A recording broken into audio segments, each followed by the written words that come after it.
जैसे गऊ को सरेआम काटा गया है वैसे सरेआम उसे फांसी होनी चाहिए। সব ভারতীয় মাংস খেতে শুরু করলে তো মাংসের দামও বেড়ে যাবে। ये माँ है हमारी गौ माता।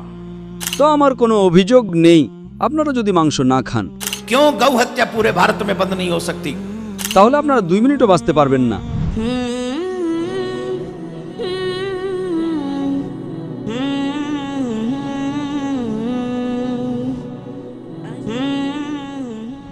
আমার নাম আনন্দ কারওয়া, পেশায় আমি একজন সিএ। আমি ডক্টর জাকির সাহেবকে দুবাই থেকে চিনি।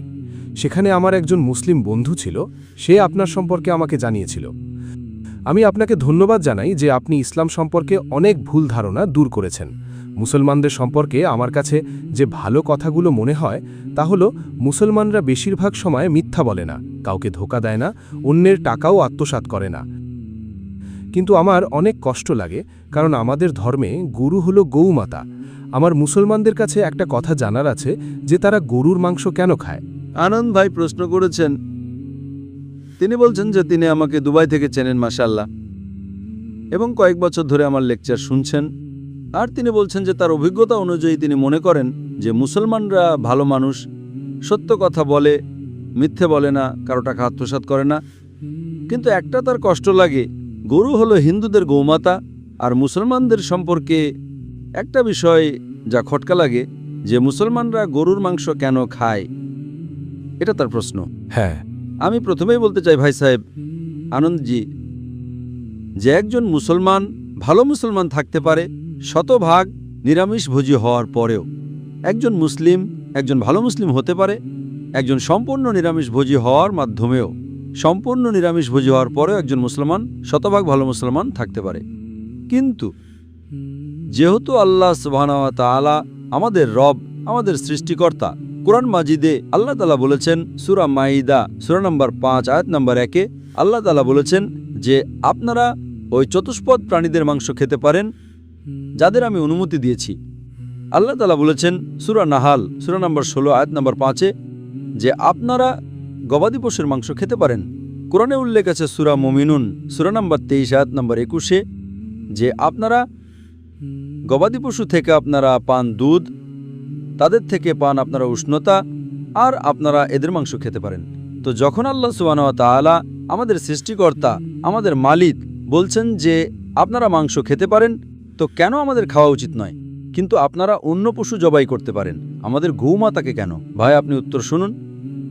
তারপর জি আমি আপনাকে চেষ্টা করব বোঝানোর জন্য যে আজকের বিজ্ঞান এটা বলে যে আমাদের শরীরে আমাদের প্রোটিনের প্রয়োজন আছে, অন্তত 23টি অ্যামাইনো অ্যাসিডের প্রয়োজন আছে। এই 23টির মধ্যে 8টি অ্যামাইনো অ্যাসিড আমাদের শরীরে তৈরি হয় না। সেগুলোর জন্য এটা আবশ্যক যে আমাদের খাবারে আমাদের এই অ্যামাইনো অ্যাসিডগুলো পেতে হবে।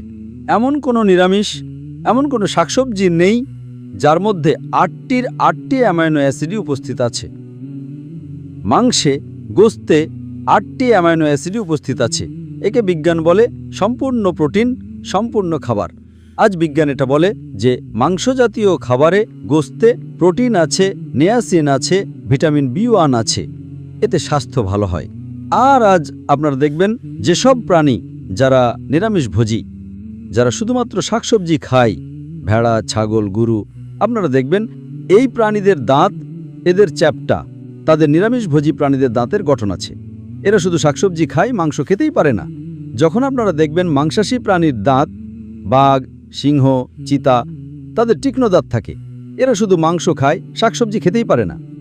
যখন আপনি নিজের দাঁত আয়নায় দেখবেন তখন ভগবান, ঈশ্বর, আমাদের সৃষ্টিকর্তা আমাদের 2 ধরনের দাঁতই দিয়েছেন, চ্যাপ্টা দাঁতও দিয়েছেন এবং তীক্ষ্ণ দাঁতও দিয়েছেন। যদি আমাদের ঈশ্বর চাইতেন যে আমরা শুধু শাকসবজি খাই, তাহলে এই তীক্ষ্ণ দাঁত কেন দিলেন মাংস খাওয়ার জন্য? আজকের বিজ্ঞান বলে যে নিরামিষভোজী প্রাণীদের যে পরিপাকতন্ত্র আছে, গরু, ভেড়া, ছাগল, আপনারা দেখবেন এই প্রাণীরা শুধু শাকসবজি হজম করতে পারে, মাংসকে হজম করতে পারে না। মাংসাশী প্রাণীদের যে পরিপাকতন্ত্র আছে, চিতা, বাঘ, সিংহ, এরা শুধু মাংস হজম করতে পারে, শাকসবজি নয়। কিন্তু আমাদের মানুষের আল্লাহ তাআলা, আমাদের ঈশ্বর ক্ষুদ্রন্ত্রও দিয়েছেন, বৃহদন্ত্রও দিয়েছেন। আমরা শাকসবজি হজম করতে পারি, মাংস হজম করতে পারি। যদি আমাদের ঈশ্বর চাইতেন যে আমরা শুধু শাকসবজি খাই তাহলে আমাদের এই পরিপাকতন্ত্র কেন দিলেন যা মাংসকে হজম করতে পারে? সুতরাং বৈজ্ঞানিকভাবে আমাদের শরীর, আমাদের ঈশ্বর এমনভাবে তৈরি করেছেন যে আমরা শাকসবজিও খেতে পারি, মাংসও খেতে পারি। আর অনেক মানুষের ভুল ধারণা আছে যে হিন্দু ধর্মে মাংস খাওয়ার নিষেধাজ্ঞা আছে। ভাই, আপনি হিন্দু তাই না? আপনার নাম দেখে মনে হচ্ছে আপনি হিন্দু। হিন্দুই তো স্যার। জি, হিন্দুই। আপনি হিন্দু তাই না? হ্যাঁ। একদম ঠিক। আপনার নাম দেখে মনে হচ্ছে আনন্দ আপনার নাম, আপনি হিন্দু। আপনার হয়তো ভুল ধারণা থাকবে যে হিন্দু ধর্মে মাংস খাওয়া হারাম। আপনি যখন হিন্দু ধর্মীয় বই পড়েন, আপনার ধর্মীয় বইতে লেখা আছে যে আপনি গোশত খেতে পারেন, মাংসও খেতে পারেন, আর গরুর মাংস খেতে পারেন, গরুর মাংস খেতে পারেন। আপনি যখন পড়বেন মনুস্মৃতি অধ্যায় নম্বর 5 শ্লোক নম্বর 30-এ লেখা আছে যে যদি খাদক সৃষ্টি সেই জিনিসকে খায় যেগুলো খাদ্য প্রাণী, তাহলে আপনি কোনো পাপ করছেন না। কারণ ঈশ্বর কিছু সৃষ্টিকে বানিয়েছেন খাওয়ার জন্য, আর কিছু সৃষ্টি অন্যের খাদ্য হওয়ার জন্য। কিছু সৃষ্টি খাওয়ার জন্য এবং কিছু সৃষ্টি খাদ্য হওয়ার জন্য। তো যদি আপনি খাদ্য প্রাণী খান তবে পাপ করছেন না। লেখা আছে মনুস্মৃতিতে অধ্যায় নম্বর 5 শ্লোক নম্বর 31-এ যে যদি আপনারা পূজার জন্য প্রাণীকে হত্যা করেন তবে কোনো পাপ করছেন না। লেখা আছে মনুস্মৃতিতে অধ্যায় নম্বর 5 শ্লোক নম্বর 39 এবং 40-এ যে ঈশ্বর কিছু প্রাণীকে বানিয়েছেন পূজার জন্য, বলিদানের জন্য। তাই বলিদানের উদ্দেশ্যে হত্যা করা কোনো হত্যা নয়। সুতরাং হত্যা করা পূজার মধ্যে হত্যা নয়। তো মনুস্মৃতি অনুযায়ী আপনি মাংস খেতে পারেন। তারপর আপনি যখন অধ্যয়ন করবেন মহাভারতে অনুশাসন পর্বে অধ্যায় নম্বর 88-তে যুধিষ্ঠির, পাণ্ডবরা 5 ভাই ছিল। আপনি যুধিষ্ঠিরের নাম তো শুনে থাকবেন। যুধিষ্ঠির যে পাণ্ডবদের 5 ভাই ছিল, যুধিষ্ঠির পাণ্ডবদের মধ্যে সবচেয়ে বড় ভাই ছিল।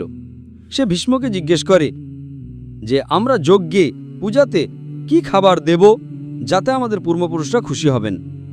তো ভীষ্ম বলে যদি আমরা যজ্ঞে, পূজায় চাল, জব দিই তাহলে আমাদের পূর্বপুরুষরা 1 মাসের জন্য সন্তুষ্ট থাকবেন। যদি আমরা মাছ দিই 2 মাসের জন্য, যদি মাংস দিই 3 মাসের জন্য, যদি খরগোশ দিই তাহলে 4 মাসের জন্য, যদি ছাগল দিই তাহলে 5 মাসের জন্য, যদি শূকর দিই তাহলে 6 মাসের জন্য, যদি পাখি দিই তাহলে 7 মাসের জন্য, যদি হরিণ দিই তাহলে 8 মাসের জন্য, যদি ষাঁড় দিই তাহলে 11 মাসের জন্য, যদি গরু দিই তাহলে পুরো 1 বছরের জন্য আমাদের পূর্বপুরুষরা সন্তুষ্ট থাকবেন। 1 বছর। যদি আপনি মহিষ দেন, তাহলে 12 বছরের জন্য। যদি গন্ডার দেন বা লাল মাংস তাহলে আমাদের পূর্বপুরুষরা চিরকালের জন্য সন্তুষ্ট হবেন। পুরো মেনু আছে মহাভারতে, হিন্দু বইতে পুরো মেনু আছে। কি চান? শাকসবজি, মাছ, মাংস, খরগোশ, হরিণ, গরুর মাংস, গরুর, খাসির সব আছে। আপনি যদি বেদ পড়েন, বেদেও লেখা আছে যে সাধু সন্ন্যাসীরা মাংস খেতেন, গরুর মাংসও খেতেন। তাহলে আপনি কেন বলছেন যে মাংস খাওয়া হারাম? কারণ অনেক হিন্দু মানুষ অন্যান্য ধর্ম দ্বারা প্রভাবিত হয়েছিল। ধর্ম দ্বারা প্রভাবিত হওয়ার পরে কিছু ধর্ম বিশ্বাস করে অহিংসাই, আর তারা মনে করে যে প্রাণীকে হত্যা করা পাপ, কারণ প্রাণীর প্রাণ আছে। শাকসবজিতে প্রাণ নেই, গাছপালায় প্রাণ নেই, সেজন্য শাকসবজি খাওয়া ভুল নয়, কিন্তু প্রাণী খাওয়া ভুল। আজ বিজ্ঞান উন্নতি করেছে আর আমরা জানি যে গাছপালাতেও প্রাণ আছে। তো তাদের যুক্তি একটু বদলে গেল। হ্যাঁ জাকির ভাই, আমরা জানি গাছপালায় প্রাণ আছে, কিন্তু গাছপালা তাদের ব্যথার অনুভূতি হয় না, তাদের ব্যথা হয় না, গাছপালার ব্যথা হয় না, সেজন্য প্রাণী খাওয়া বড় পাপ, গাছপালা খাওয়া কম পাপ। আজ বিজ্ঞান আবার উন্নতি করেছে। উন্নতি করার পর আজ বিজ্ঞান এটা বলে যে গাছপালারও ব্যথা হয়, কিন্তু তাদের ব্যথার শব্দ আপনারা শুনতে পান না। আমরা মানুষ শুধুমাত্র 20 সাইকেল থেকে 20,000 সাইকেলের মধ্যবর্তী কম্পাঙ্ক শুনতে পারি, এর নিচে এর উপরে শুনতে পারি না। তারা চিৎকার করে, কিন্তু আমরা তাদের শব্দ শুনতে পাই না। তো এক ব্যক্তি আমার সাথে সবচেয়ে বেশি তর্ক করল আর বলল যে জাকির ভাই, আমি মানি যে গাছপালায় প্রাণ আছে, গাছপালায় ব্যথা হয়, কিন্তু গাছপালায় শুধুমাত্র 2 বা 3টে ইন্দ্রিয় আছে, প্রাণীদের 5টি ইন্দ্রিয় আছে। সেজন্য প্রাণী হত্যা করা বড় পাপ, গাছপালা খাওয়া কম পাপ। তো আমি তাকে জিজ্ঞেস করলাম যে যদি আপনার ভাই জন্মগ্রহণ করে 2টি ইন্দ্রিয় কম নিয়ে, সে শুনতে পায় না, বোবা আর বধির, যখন সে বড় হয় আর যদি কোনো মানুষ তাকে হত্যা করে, তাহলে কি আপনি গিয়ে বিচারককে বলবেন মাই লর্ড, খুনিকে কম শাস্তি দিন, কারণ আমার ভাই বোবা ছিল, বধির ছিল, সে শুনতে পেত না, কথা বলতে পারত না, আপনি তো বলবেন খুনিকে দ্বিগুণ শাস্তি দিন। আমার ভাই তো নিষ্পাপ ছিল, না শুনতে পেত না কথা বলতে পারত। ইসলামে 2টি ইন্দ্রিয় কম বা 2টি ইন্দ্রিয় বেশি বলে কিছু নেই। ইসলামে আল্লাহ তাআলা বলেছেন সূরা বাকারা সূরা নম্বর 2 আয়াত নম্বর 168-তে, আল্লাহ আপনাদের যেসব পবিত্র বস্তু দান করেছেন তা থেকে আহার করুন। যে ভালো জিনিস আপনাদের আল্লাহ দিয়েছেন সেটা আপনারা খেতে পারেন। তো আপনারা যদি অধ্যয়ন করেন ধর্মীয় বইগুলোর এবং বিজ্ঞানের, মাংস খাওয়া কোনো ভুল নয়। আর আমার বিশেষ করে কোনো অভিযোগ বা অনুযোগ নেই যদি অমুসলিমরা, যদি হিন্দুরা মাংস না খায়, আমার কোনো অভিযোগ বা অনুযোগ নেই। কারণ যদি সব ভারতীয় মাংস খেতে শুরু করে তাহলে ভারতে মাংসের দাম বেড়ে যাবে।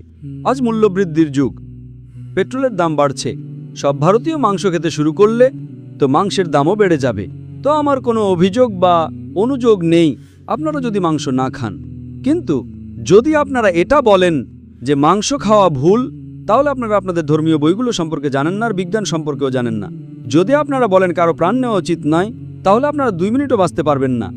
আমরা যে শ্বাস নিচ্ছি, এই জীবাণু আছে, জীবাণুতেও প্রাণ আছে। আপনারা শ্বাস নেওয়ার মাধ্যমে তাদের হত্যা করছেন, তো আপনারা বাঁচতেই পারবেন না। ইসলামে এটা হলো যে জিনিসের অনুমতি আছে সেটা আপনারা খেতে পারেন, যা হারাম সেটা খাওয়া উচিত নয়। আশা করি আপনার প্রশ্নের উত্তর পেয়েছেন।